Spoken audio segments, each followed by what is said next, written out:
ಪಾರ್ಥಿಬನ್ಗೆ driving ಬರ್ತಿರ್ಲಿಲ್ಲ ಅನ್ನೋ ಕಾರಣಕ್ಕೆ ಈ ರಘುನಾಥನನ್ನು ಜೊತೆಗೆ ಹಾಕೊಂಡಿದ್ದ. ಅವನು ಕೂಡ ಅಷ್ಟೇ, ಬಂದ 4 ತಿಂಗಳಲ್ಲಿ ಮನೆಯವರ ವಿಶ್ವಾಸ ಗಳಿಸಿದ, ಅರ್ಥಾತ್ ಮನೆಯ ಮಗನಾಗಿ ಬಿಟ್ಟಿದ್ದ. ಹೌದು, ಮೂಲತಃ ತಮಿಳುನಾಡಿನವನಾದ ರಘುನಾಥನ್ ಬೆಂಗಳೂರಿನ SJR ಕಾಲೇಜ್ನಲ್ಲಿ LLB ಮಾಡ್ಕೊಂಡಿದ್ದವನು. ಅದೇ ಕಾಲೇಜ್ನಲ್ಲಿ ಪಕ್ಕಾ ಪೋಖರಿ ಕೆಲಸ ಮಾಡಿಕೊಂಡು ಒಂದಷ್ಟು ದಿನ ಸಸ್ಪೆಂಡ್ ಕೂಡ ಆಗಿದ್ದ. ಈತ 8 ತಿಂಗಳಿನಿಂದ ಕಾಲೇಜ್ಗೆ ಹೋಗದೆ ಬೀದಿ ಅಲಿತಿದ್ದ.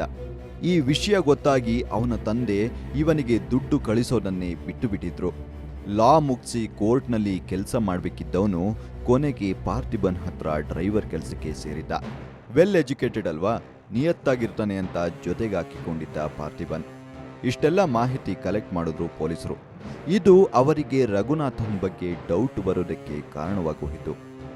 ಆದರೆ ಯಾವುದೇ ಕಾರಣಕ್ಕೆ ಲಕ್ಷ್ಮಿ ಆತನನ್ನು ಬಿಟ್ಟುಕೊಡಲಿಲ್ಲ. ಅಷ್ಟೊಂದು ನಂಬಿದ್ಲು ಆಕೆ. ಆದರೆ ರಘುನಾಥನ್ ತನ್ನ ನಾಯಿ ಬುದ್ಧಿ ತೋರಿಸಿಬಿಟ್ಟಿದ್ದ.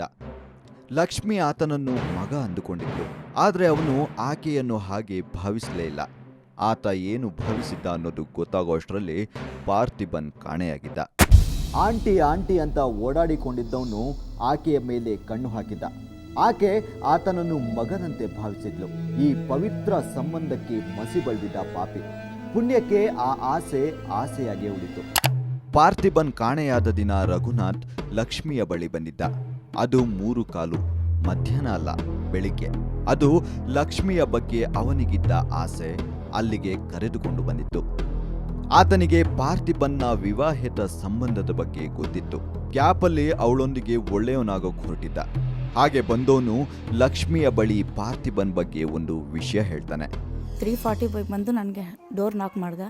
ಡೋರ್ ನಾಕ್ ಮಾಡಿಬಿಟ್ಟು, ಆಂಟಿ ಸಾರ್ ಯಾವುದೋ ಒಂದು ಹುಡುಗಿನ ಕರ್ಕೊಂಡೋಗಿದ್ದಾರೆ ನಾನು ಹೆಂಗಪ್ಪ ಇದೆಲ್ಲ ಆಯ್ತಂದರೆ, ಆಂಟಿ 2 ಗಂಟೆಗೆ ಬಂದುಬಿಟ್ಟು ಸಾರು ಮಡಿವಾಳದಲ್ಲಿ ಒಂದು ಹುಡುಗಿನ ಪಿಕಪ್ ಮಾಡಿದ್ರು. ಪಿಕಪ್ ಮಾಡಿ ಬೆತೋನಿ ಸ್ಕೂಲ್ ಹತ್ರ 1 ಅವರ್ ವೆಯ್ಟ್ ಮಾಡಿದ್ರು. 1 ಅವರ್ ವೆಯ್ಟ್ ಮಾಡಿ ಆಮೇಲೆ ಬಂದು ನನಗೆ ಹೇಳಿದ್ರು 100 ರೂಪೀಸ್ ಕೊಟ್ಟಿನಿ, ಆಟೋದಲ್ಲಿ ಹೋಗ್ಬಿಡು, ನಾನು ಆ ಹುಡುಗಿ ಜೊತೆಗೆ ಹೋಗ್ತೀನಿ ಅಂತ ಹೋದ್ರು ಅಂತ ಬಂದು ನನಗೆ ಇಷ್ಟು ಹೇಳ್ದೆ ಸರ್ ಮನೆ ಹತ್ರ. ಗಾಂಧಿನಗರದವ್ರು ಕೂಡ ಈ ಥರ ಸ್ಟೋರಿ ಬಿಲ್ಡ್ ಮಾಡಿಲ್ವೇನೋ, ಆ ರೇಂಜಲ್ಲಿ ಕತೆ ಕಟ್ಟಿದ್ದ.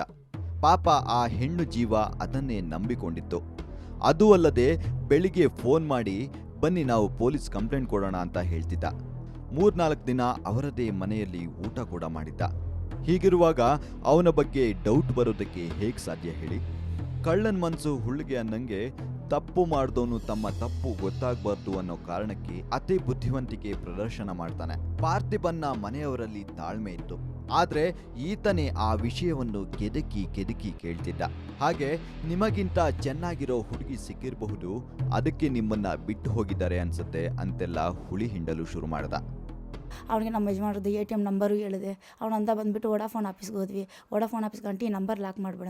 ನಾನಿಲ್ಲ, ಅವ್ರು ಏನಾದರೂ ತೊಂದರೆದಲ್ಲಿದ್ದರೆ ಅದು ನಾನು ಕಾಲ್ ಮಾಡಬೇಕಂದ್ರೆ ಅವ್ರು ಕಾಲ್ ಮಾಡೋಕ್ಕಾಗಲ್ವಲ್ಲ, ನಾನು ಆ ಥರ ಎಲ್ಲ ಮಾಡಲ್ಲಪ್ಪ ಅಂತ. ಇಲ್ಲ ಆಂಟಿ ನೀವು ಅವ್ರದ್ದು ನಂಬರ್ ತಗೊಳ್ಳಿ ಅಂತ ಹೇಳ್ದೆ. ನಾನಂದೆ 9884 ನಮ್ಮ ಯಜಮಾನ್ರದ್ದು, ನೀವು ಯೂಸ್ ಮಾಡಿ ಅಂತ ಹೇಳ್ದೆ. ನಾನಂದೆ ಬೇಡ, ನನಗೆ ಅವ್ರ ತೊಂದರೆಯಲ್ಲಿ ಸಿಕ್ಕಾಕೊಂಡಿದ್ರೆ ಅವ್ರು ಆ ಕಾಲ್ ಮಾಡೋಕ್ಕಾಗಲ್ವಲ್ಲ ನನಗೆ ಅಂತ. ತಿರ್ಗಿ ಅವನೇ ಹೇಳ್ತಾಯಿದ್ದ, ಆಂಟಿ ನಿಮಗಿಂತ ಯಾವುದಾದ್ರೂ ಒಳ್ಳೆ ಹುಡುಗಿ ಸಿಕ್ಕಾಯ್ತೇನೋ, ಶ್ರೀಮಂತ ಹುಡುಗಿ ಸಿಕ್ಕಾಯ್ತೇನೋ ಸಾರ್ಗೆ. ಇಷ್ಟು ದಿನ ಜೊತೆಲಿದ್ದವನು ಈ ತರಹ ಮಾತಾಡ್ತಿದ್ದನಲ್ಲ ಅಂತ ಆಕೆಗೆ ರಘುನಾಥನ ಬಗ್ಗೆ ಕಿಂಚಿತ್ತೂ ಅನುಮಾನ ಬರಲಿಲ್ಲ.